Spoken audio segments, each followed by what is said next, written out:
No one saved me a seat at the family dinner. It's just a celebration of success, my sister said. So I ordered pizza, ate alone and watched myself on national news. The next morning, my phone couldn't stop buzzing. I never thought I'd be writing this story, but after everything that happened last weekend, I need to get it off my chest. Some of you might have seen me on the news, but you don't know the full story. Trust me, it's worth the read. My name is Sarah, and I'm 28 years old. I work as a research scientist for a biotech company in San Diego. For the past 4 years, I've been part of a team developing a groundbreaking treatment for a rare childhood disease called Batten syndrome. It's been my life's work, 16-hour days, missed holidays, canceled dates, the whole shebang. But it was worth it because we were making a real difference. My family has never really understood my career. My parents, Linda and Robert, are both retired teachers who think anything more complex than a high school chemistry class is showing off. My older sister Emma works in marketing for a local car dealership and has always been the golden child. She's married to Dave, has 2 kids, and lives the suburban dream that my parents always wanted for both of us. Emma has always been competitive with me, but it got worse after I got my PhD. She'd make little comments about how I was too smart for my own good or probably too busy with my fancy job to care about family. The thing is, I did care about family. I showed up to every birthday party, every school play, every graduation. I just happened to also be passionate about my work. 3 weeks ago, everything changed for me professionally. Our research team achieved a major breakthrough. We successfully completed phase 2 clinical trials, and the results were incredible. Kids who had been deteriorating rapidly were stabilizing, some even improving. The FDA fast-tracked our application for phase 3 trials, and the NIH had been quietly reviewing our data for potential additional funding support. It was the kind of news that makes you cry happy tears in the lab bathroom. The story got picked up by a few medical journals, then some science blogs, and eventually made its way to local news. Nothing huge, but enough that people in my field were talking about it. I was proud, really proud, but I tried to stay humble about it. I called my parents to share the news, thinking they'd be excited. "That's nice, honey," Mom said in that tone she uses when she's half listening. "Emma just got promoted to senior marketing coordinator. We're so proud of her." I felt that familiar sting but pushed it down. This was bigger than a promotion, but I didn't want to make it a competition. "That's great about Emma. But Mom, this treatment could help save children's lives. I'm sure it's very important to you, dear. Oh, your father's calling me for dinner."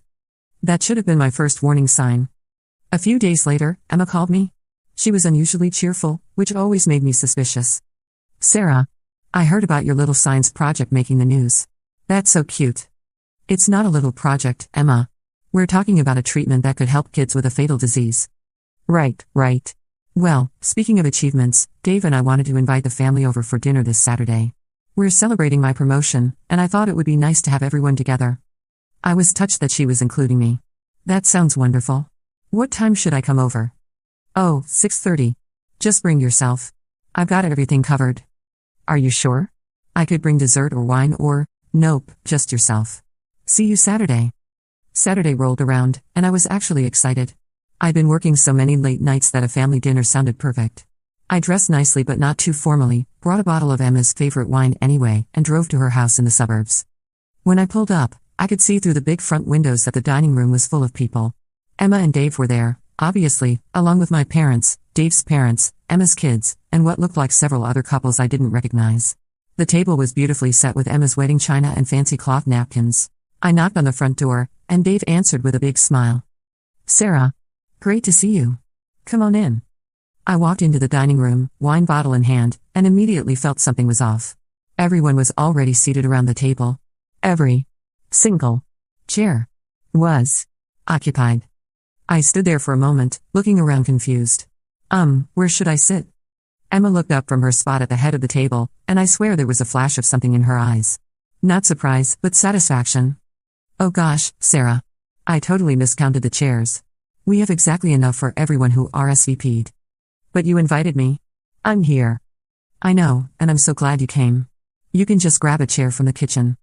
I looked toward the kitchen and saw a folding chair leaning against the counter. A cheap, metal folding chair that would put me about 6 inches lower than everyone else at the table. "Emma, you knew I was coming? You called and invited me yourself." She shrugged, that fake innocent expression she'd perfected in childhood. "I guess I forgot to count you when I was planning. It's not a big deal, right? It's just a chair." My parents were sitting to Emma's right, and they were both studiously avoiding eye contact with me. Dave's parents, who I'd met maybe 3 times, looked uncomfortable. The other couples, who I now realize were Emma's work friends, were trying to pretend they weren't witnessing this awkward family moment. Actually, I said, my voice surprisingly steady, I think I'll pass on dinner. Congratulations on your promotion, Emma. I set the wine bottle on the counter and headed for the door. Sarah, don't be dramatic, Emma called after me. It's just a celebration of success. Some of us have real achievements to celebrate. That stopped me cold. I turned around, and everyone at the table was staring now. Real achievements? I repeated. Well, you know. Things that actually matter to people. Not everyone can relate to your little lab experiments. The room was dead silent. Even Emma's kids had stopped chattering. I could have said a lot of things in that moment. I could have listed my degrees, my publications, the fact that the little lab experiments might save children's lives. I could have pointed out that I'd never once made her feel small about her work, even when she was struggling to sell cars during the recession. I could have asked my parents why they were sitting there saying nothing while their daughter humiliated their other daughter. Instead, I just said, enjoy your dinner. I drove home in a weird state of shock. It wasn't just that Emma had been cruel, though she had been. It was that my parents had sat there and watched it happen. They had watched their daughter deliberately exclude their other daughter, and they had said nothing. When I got to my apartment, I was too wound up to be hungry, but I ordered a pizza anyway. Comfort food seemed appropriate. While I waited for delivery, I poured myself a glass of wine and tried to process what had just happened. That's when my phone rang. It was my friend and colleague, Dr. Marcus Chen, who had been the lead researcher on our project. Sarah, are you watching Channel 7 News? No, why? Turn it on. Now. I grabbed the remote and flipped to Channel 7.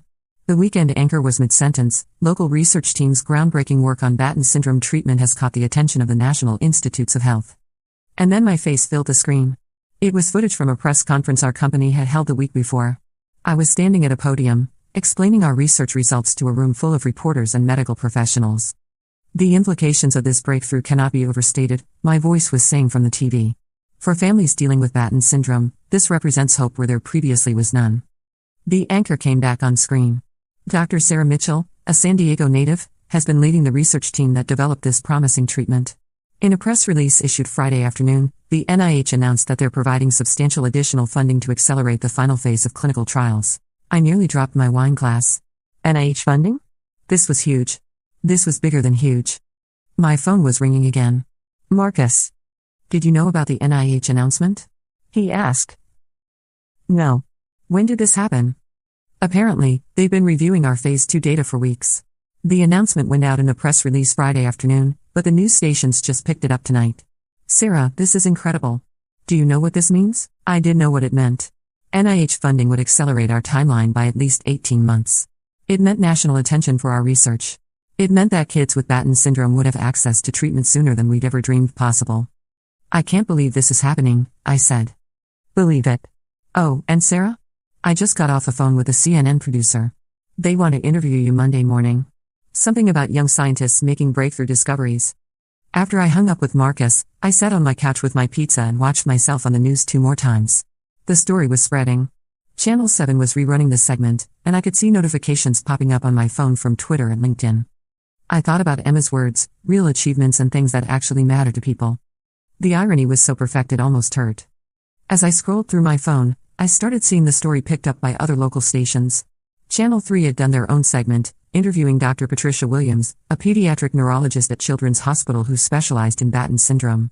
She was practically glowing as she talked about our research.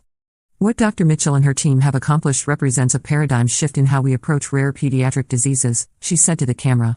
For families dealing with Batten syndrome, this isn't just medical news, it's a miracle. A miracle. I set down my pizza slice and really let that sink in.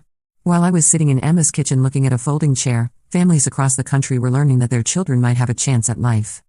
My laptop was still open on the coffee table, so I decided to check my work email. Big mistake. My inbox was flooded. Colleagues from around the world, researchers I'd only read about in journals, patient advocacy groups, and, this made my breath catch, families. The first email was from a mother in Portland named Jennifer. Dr. Mitchell, I don't know if you'll read this, but I had to try. My son David was diagnosed with Batten syndrome when he was 6. He's 9 now, and we've been told to prepare for the worst. But I just saw you on the news, and for the first time in 3 years, I'm allowing myself to hope. Thank you for dedicating your life to saving children like my David. You are a hero. I was crying again. Hero. This woman called me a hero, and 3 hours ago my own sister had made me feel like an inconvenience. The next email was from a grandfather in Texas. My granddaughter Lucy has Batten syndrome. She just turned 7. When your story came on the news tonight, my daughter called me crying, but for the first time, they were happy tears. We've been watching Lucy slip away from us, but maybe now she has a chance. God bless you and your work. Email after email, all variations of the same theme. Families who had been living in the shadow of their children's terminal diagnoses, suddenly seeing light. I read them all, crying into my pizza. There was one from a teenage girl named Ashley who had juvenile Batten syndrome. Dr. Mitchell, I'm 16 and I have juvenile Batten syndrome. Most people with my type don't live past their early 20s. I was trying to decide if I should even bother applying to colleges, but after seeing your interview, I'm filling out my applications tonight. Thank you for giving me a reason to plan for a future. That one broke me completely. I sat there sobbing on my couch, pizza forgotten, overwhelmed by the weight of what we'd accomplished and what it meant to real people.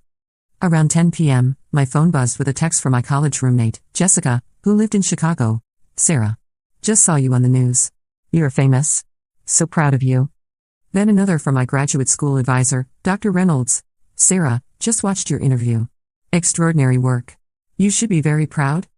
My high school chemistry teacher, Mr. Patterson, had somehow found my number. Sarah Mitchell, I always knew you'd change the world.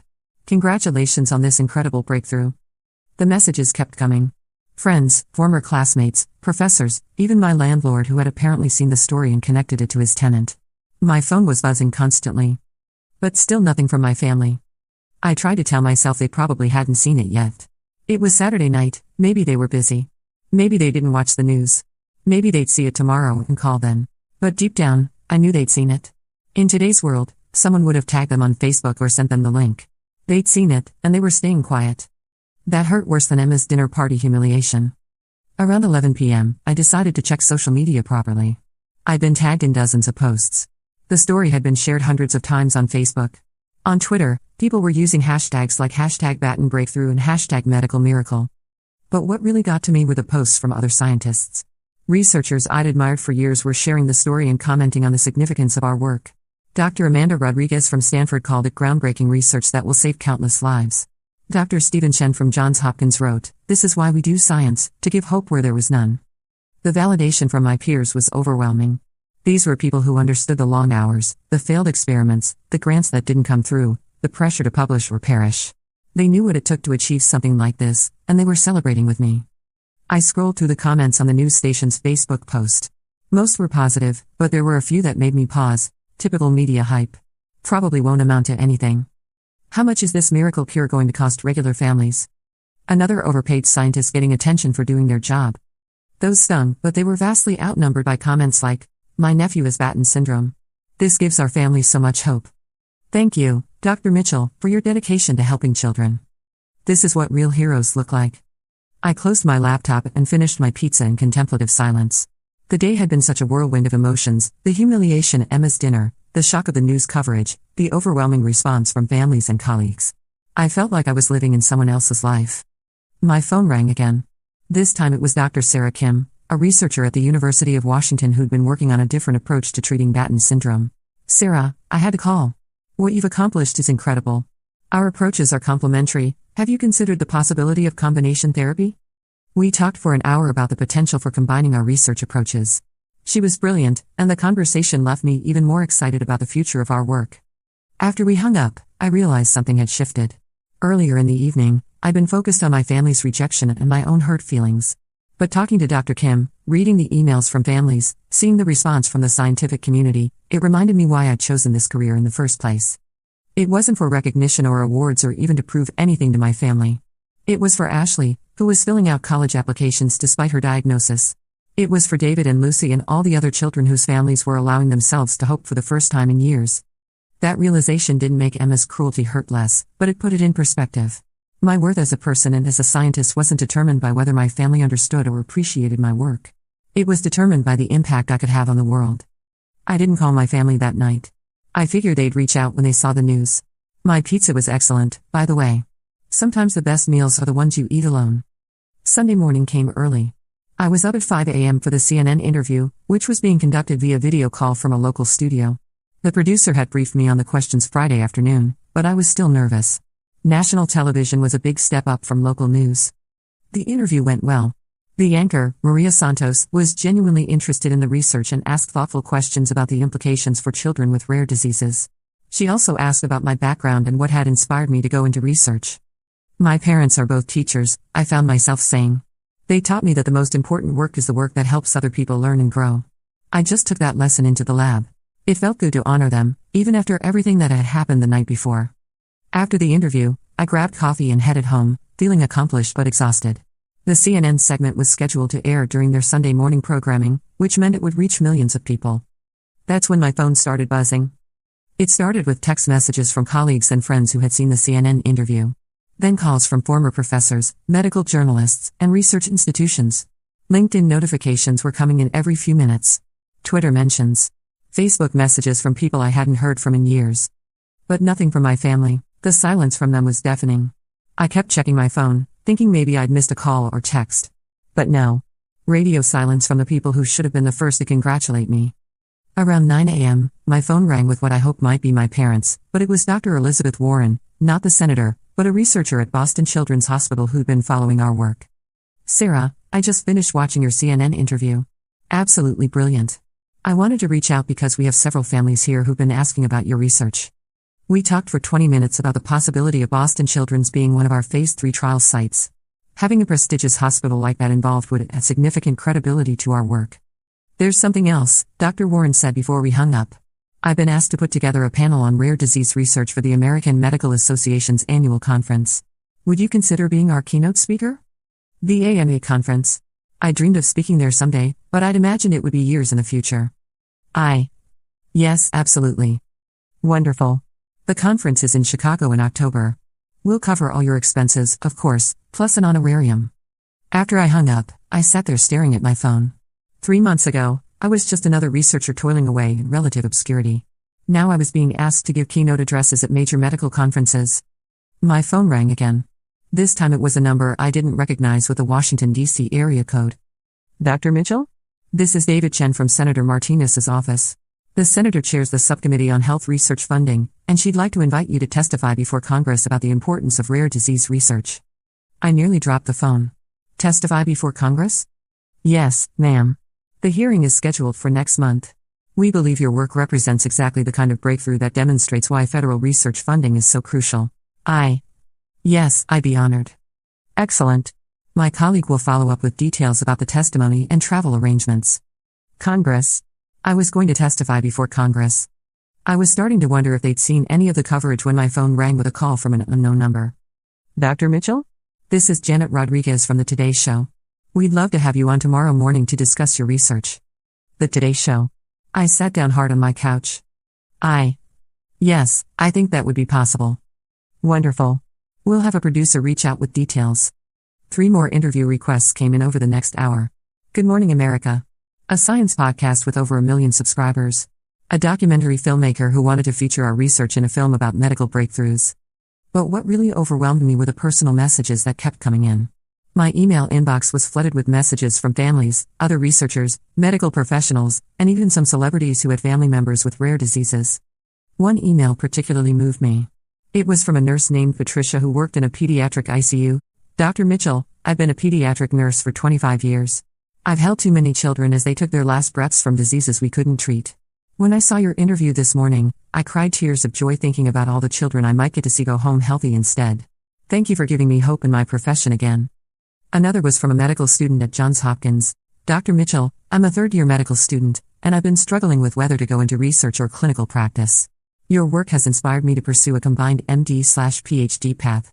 You've shown me that research isn't just about publications, it's about changing lives." Around noon, I got a call that made me sit up straight. It was Dr. Francis Collins, the former director of the National Institutes of Health. "Dr. Mitchell, I hope you don't mind me calling directly. I wanted to personally congratulate you on this breakthrough. Dr. Collins, this is such an honor. I've followed your work for years. Well, now I'm following yours. I wanted you to know that your research is exactly the kind of work the NIH is committed to supporting. Have you given any thought to our various research funding opportunities?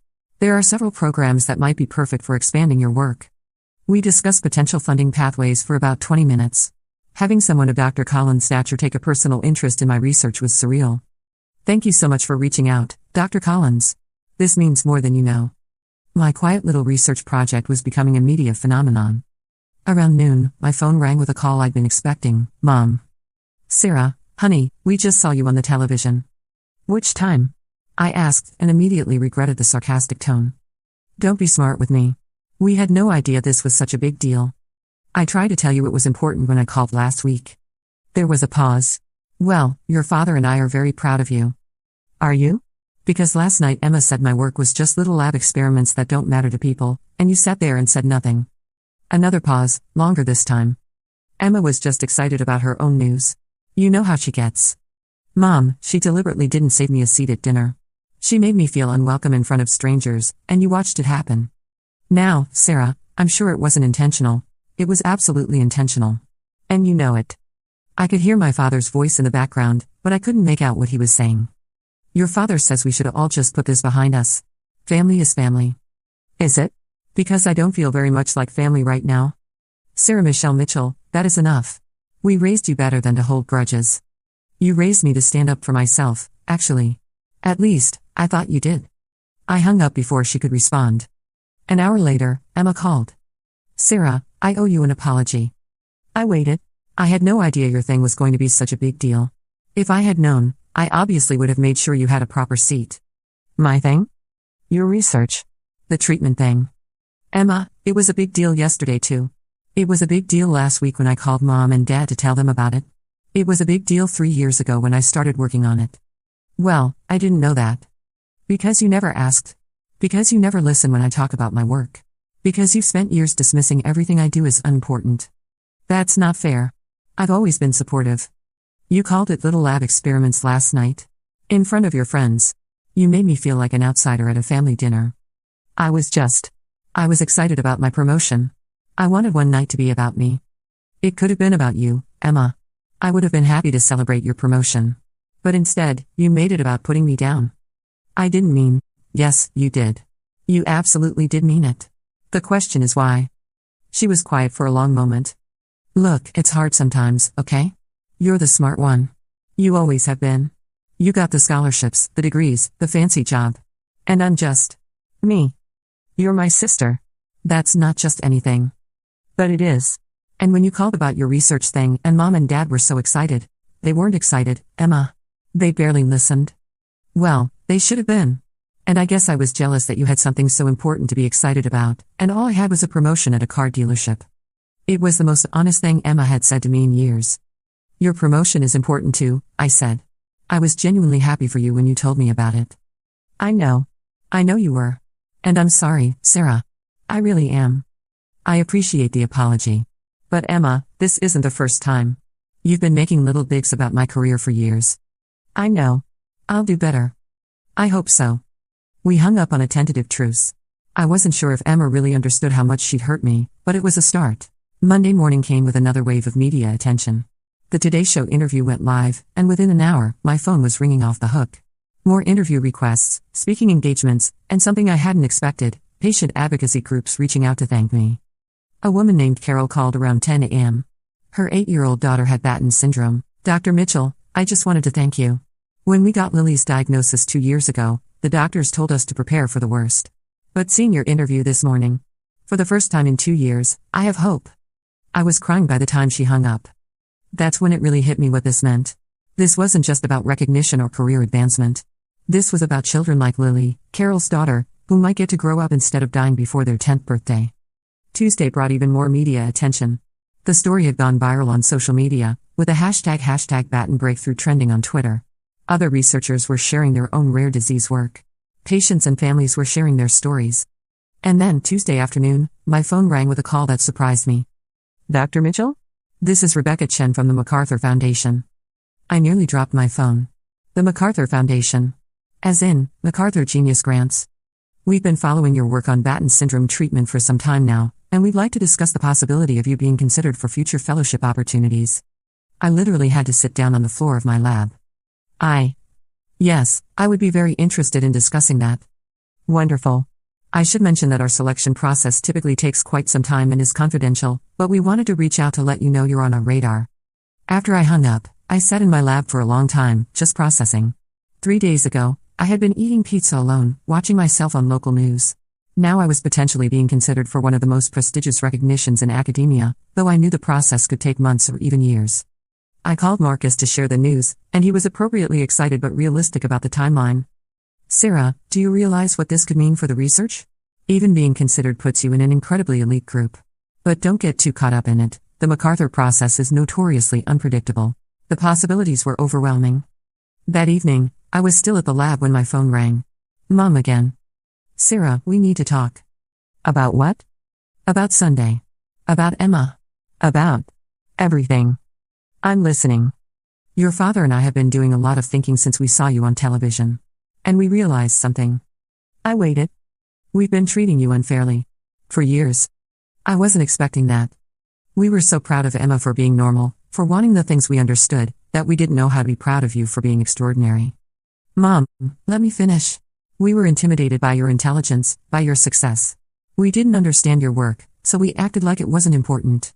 But watching you on television, hearing you talk about helping sick children, we realized we've been terrible parents to you. I was crying now, sitting alone in my lab with tears streaming down my face. You haven't been terrible parents. Yes, we have. We let Emma treat you badly because it was easier than dealing with our own feelings of inadequacy. We failed you, Sarah. I love you, Mom. We love you too. So much. And we are so incredibly proud of you. Not just because you're on television, but because you've dedicated your life to helping people. That's who you are, and we should have celebrated that from the beginning.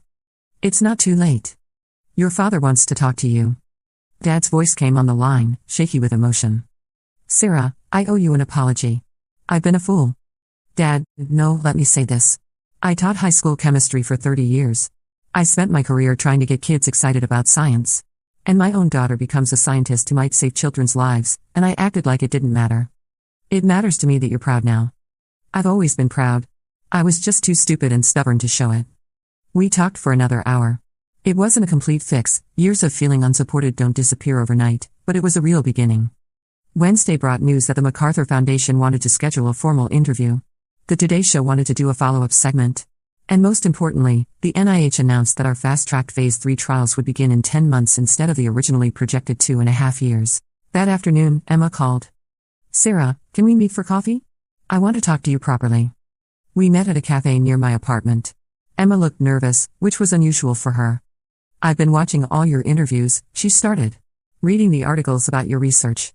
And I finally understand what you do. Like, really understand it. She pulled out her phone and showed me a video. It was a news segment featuring a family with a child who had Batten syndrome. This little boy, Tyler, he's the same age as my Jake. His mom was talking about how they were just waiting for him to die, and then she heard about your research. She said it was the first time in 3 years that she'd felt hope. Emma was crying now. That's what you do, Sarah. You give parents hope that their children might live. And I called it a little lab experiment. Emma, no, let me finish. I need to say this. I've been jealous of you our entire lives. You were always smarter, more accomplished, more everything. And instead of being proud to be your sister, I've spent years trying to make you feel small so I could feel big. I never wanted to make you feel small. I know. That's what makes it worse. You never did anything but support me, and I repaid that by tearing you down. She wiped her eyes with a napkin. I don't know if you can forgive me, but I want to try to be better. I want to be the sister you deserve. You already are, Emma. You're here, aren't you? We hugged across the table, both of us crying into our coffee cups. Can I ask you something? Emma said. Sure. When you were sitting alone eating pizza on Saturday night, did you know about the NIH funding and all the media attention? I had no idea. I thought I was just having a quiet night at home, licking my wounds. And you weren't angry? You didn't order that pizza thinking about revenge or getting back at us? I laughed. Emma, I ordered pizza because I was sad and hungry. The revenge was purely accidental. That somehow makes it even better. Over the next few weeks, things continued to snowball. The MacArthur Foundation had only said I was being considered, and I knew better than to get my hopes up about something so competitive and unpredictable. But the NIH funding was real and substantial, which meant our research would have the support it needed. More importantly, the first patients for our Phase 3 trials were being recruited. Children like Tyler, like Lily that Carol had told me about, would soon have access to a treatment that might save their lives. My relationship with my family was healing too. My parents started asking detailed questions about my work, actually listening to the answers. Emma began following my research updates and sharing them on her social media with genuine pride. My sister is saving lives, she posted on Facebook, along with a link to an article about our trials. I couldn't be more proud. A month after the infamous dinner party, Emma called with an invitation. I'm throwing another dinner party, she said. A proper one this time. Oh? It's a celebration of your MacArthur Fellowship. I've invited the whole family, plus some of our friends who wanted to meet you after seeing you on TV. Emma, you don't have to. I want to.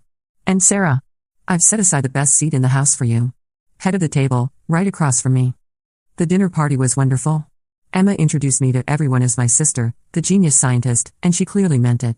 My parents spent the evening telling stories about how smart I'd been as a child, remembering things I'd forgotten myself.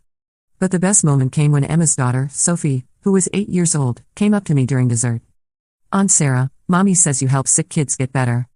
I try to, sweetheart. I want to be a scientist like you when I grow up. You can be anything you want to be, Sophie. Will you teach me about science? I looked across the table at Emma, who was beaming with pride. I would love to. As I drove home that night, I thought about how dramatically my life had changed in just a few weeks. The recognition, the funding, the media attention, it was all incredible. But what mattered most was that my family finally understood who I was and what I was trying to accomplish. Sometimes the best revenge isn't planned at all. Sometimes it's just living your life so fully and authentically that the people who tried to diminish you can't help but see how wrong they were. I never did finish that pizza from the night of Emma's first dinner party. But I have a feeling it was the most important meal I never ate. Because while I was sitting alone in my apartment, thinking my work didn't matter to anyone, children and families around the world were about to get news that would change their lives forever. And that's worth more than any seat at any table. The phone calls and interview requests have finally slowed down, but the real work is just beginning. Phase 3 trials start in 3 months. If all goes well, we could have an FDA-approved treatment within 2 years. There are still challenges ahead. Research is unpredictable, and there are no guarantees in medicine. But for the first time in years, I feel like my family is truly behind me, understanding not just what I do, but why it matters. Emma sent me a text yesterday, saw another article about the trials starting soon. So proud to be your sister. I replied, so proud to be yours too. And I meant it. Because at the end of the day, we're family. Even when we fail each other, even when we hurt each other, we're still family. The difference now is that we're choosing to do better. That's the real victory, I think. Not the media attention or the awards or even the breakthrough research. The victory is in choosing to see each other clearly, to support each other genuinely, and to celebrate each other's successes without reservation. It took a national news story for my family to see me, really see me. But now that they do, I don't think they'll look away again. And the next time someone asks me about my little lab experiments, I'll just smile and tell them about Tyler and Emma, and all the other children who might get to grow up because of the work we do in those labs. That's what real achievement looks like. Not a seat at the table, but the knowledge that you've used your gifts to make the world a little bit better. The pizza was excellent, by the way. I highly recommend eating alone sometimes. You never know what might happen while you're discovering how much you enjoy your own company.